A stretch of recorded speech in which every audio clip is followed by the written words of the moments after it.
আপোনাৰ নামো কটন কৈছে? হয়, মোৰ নামো কটন হৈছে। আপুনি বিএলও? হয়, মই বিএলও। আমি ডিফেন্সত চাকৰি কৰা মানুহ। মোৰ নাম কটন কৈছে। মোৰ হাজবেণ্ডৰ নাম কাটিছে, মোৰ দেওৰৰ নাম কাটিছে, মোৰ নন্দেৰ নাম কাটিছে। সিহঁতে ইয়াতে ভোট দি আহিছে। জীৱিত মানুহ মৃত বনাই দিছে, মৃত মানুহ জীৱিত বনাই, এইটোতো কোনো প্ৰক্ৰিয়া হোৱা নাই। ডিফেন্সত চাকৰি কৰা মানুহ। মই 1884 চনৰ পৰা 7 জুলাইৰ পৰা চাকৰি কৰি মই অৱসৰ ল'লোঁ। এতিয়া মোৰ নাম কটন কৈছে। মই ভূমিপুত্ৰ, মই খিলঞ্জীয়া। আমাৰ মাত কথা সকলো অসমীয়া, আমাৰ কালচাৰ অসমীয়া হোৱাৰ পাছতো আমাক আচলতে ষড়যন্ত্ৰত লিপ্ত কৰি মুছলমান হোৱাৰ স্বাৰ্থতে আমাক এনেকৈ আমাৰ ভোটাৰ লিষ্টৰ পৰা নাম কৰ্তনৰ ব্যৱস্থা কৰিছে। মোৰ নাম আছে, মোৰ মাৰ শাহুমাৰ নামটো কিয় কাটিলে? তেওঁতো আজি ইমান দিনৰ পৰা ইয়াত মানে তেওঁ আমাতকৈ বয়স বেছি ন, তেওঁৰ আমি ল'ৰা ছোৱালী হয়, গতিকে মাৰ নামটো কিয় কাটিলে? তেনেকৈ আমাৰ ছাইডততো আছেই বাৰু, এওঁলোকৰ ছাইডত 120জন মানুহৰ মানে 120জন নাম কাটিলে কি হ'ব মানে? আৰু তেওঁলোকেতো NRC প্ৰক্ৰিয়া কৰিছিলে। NRCটো আমাক স্বীকৃতি দি থোৱা মানুহ হয়।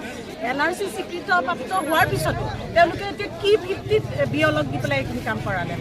আমাক সেইটো মানে হেৰি লাগে, ন্যায় লাগে। কাৰণ নে তেওঁলোকে এটাই ধৰি লৈছে নেকি যে এইখিনি মুছলিম মানুহ হয়, বোলে এইখন মুছলিম গাঁও হয়, মুছলিম টাৰ্গেট কৰিছে নেকি? তেওঁ মানে বিজেপি চৰকাৰৰ মূল উদ্দেশ্য মুছলিম মানুহক টাৰ্গেট প্ৰক্ৰিয়া হৈছে, এইটো যিটো প্ৰক্ৰিয়া হিচাপত আমাৰ গাঁৱৰ মানুহখিনিৰ নাম কাটিছে, তেনেকেতো কোনো কাৰণত তেনেকৈ হেৰি নহয়। কাৰণ BLO আহি এছাৰ প্ৰক্ৰিয়া গোটেই ছাৰ্ভে কৰিব লাগে, মানুহখিনি হয়নে নহয়, যে এইখিনি কাটা আছেনে নাই, যে জীৱিত মানুহ মৃত বনাই দিছে, মৃত মানুহ জীৱিত বনাই, এইটোতো কোনো প্ৰক্ৰিয়া হোৱা নাই। এইটো গোটেইটো উলংঘ হৈছে এৰিয়াৰ। আমি ইয়াৰে বাসিন্দা, ইয়াৰে মানুহ, আমাৰ শহুৰ বুঢ়া ইয়াৰে। মোৰ হাজবেণ্ডৰ নাম কাটিছে, মোৰ দেওৰৰ নাম কাটিছে, মোৰ নন্দেৰ নাম কাটিছে। সিহঁতে ইয়াতে ভোট দি আহিছে। গতিকে এইখনতো আমি মানি নলওঁ নহয়। মানিম জানো কওকচোন আপোনালোকে?